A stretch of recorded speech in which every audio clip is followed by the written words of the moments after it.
আমি আমার এই সাধারণ জীবনটাকে অসম্ভব রকমের ভালোবাসি, কারণ আমি প্রকৃতির সৌন্দর্য উপভোগ করতে পারি। আমি প্রকৃতির আদর ভালোবাসা মেখে থাকতে পারি। প্রকৃতি আমাকে নিবিড়ভাবে কাছে টানে, এমনকি ওদের ভালোবাসা আমাকে উজাড় করে দেয়।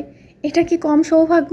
আমি বুড়িগঙ্গা নদীতে বসে আছি। বুড়িগঙ্গা নদীর জল নিয়ে অনেকের অনেক অভিযোগ আছে, কিন্তু আমি তো ওর সৌন্দর্যও উপভোগ করি। এই যে দেখুন, ছোট ছোট ডিঙি নৌকা ভেসে বেড়াচ্ছে, এটা দেখতে যে কত ভালো লাগে। সামনাসামনি দেখলে তো আরো বেশি ভালো লাগে, আমার তো চোখ জুড়িয়ে যায়।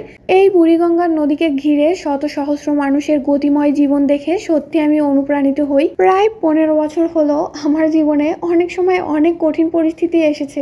বিশ্বাস করুন, একটুও আফসোস নেই, কারণ এই কঠিন পরিস্থিতি আমাকে এমন এমন কিছু শিক্ষা দিয়েছে যা আমার জীবনকে আরো বেশি ভালো লাগতে সাহায্য করে। প্রতি মুহূর্তে এই সময়গুলোর জন্য আমি কৃতজ্ঞ থাকি যে আমার জীবনে এই কঠিন পরিস্থিতিগুলো এসেছিল।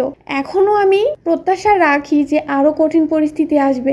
এমনকি এই কঠিন পরিস্থিতিগুলো আমি আমার জীবনের চরম শিক্ষার জন্যই জয় করে নিতে চাই। এই সময়গুলোতে বিভিন্ন ধরনের মানুষ বিভিন্ন কথা বলতো, যেগুলো আমার সত্যি অনেক খারাপ লাগতো। এখনও মনে হলে কষ্ট লাগে, কিন্তু আমি তাদের কাছেই না সবচেয়ে বেশি কৃতজ্ঞ যে আমি তাদেরকে চিনতে পেরেছি। মানুষের স্বরূপ কেমন হয় তারা নিজে থেকে এসে ধরা দিয়েছে। সেই মানুষগুলোর ভিড়ে নিজেকে হারিয়ে ফেলার একদমই কোনো ইচ্ছে নেই, তবে সুস্থ স্বাভাবিকভাবে নিজের জীবনটাকে উপভোগ করার অনেক ইচ্ছে আছে।